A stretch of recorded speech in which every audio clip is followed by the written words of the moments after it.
DS diving here at Booda out at JCM3 or Bulls Bay, and we're gonna do a quick after cleaning video.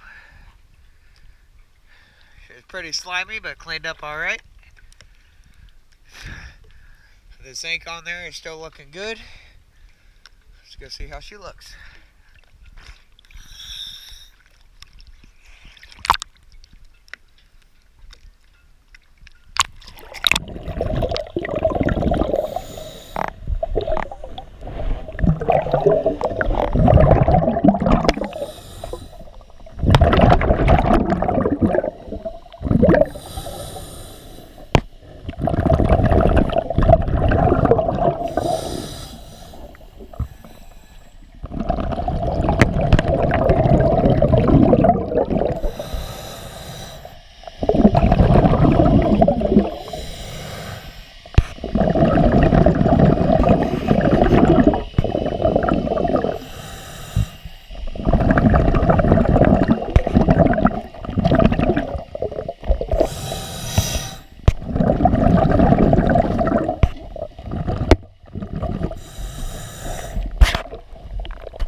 Only thing that did not clean up well was this surface line over here.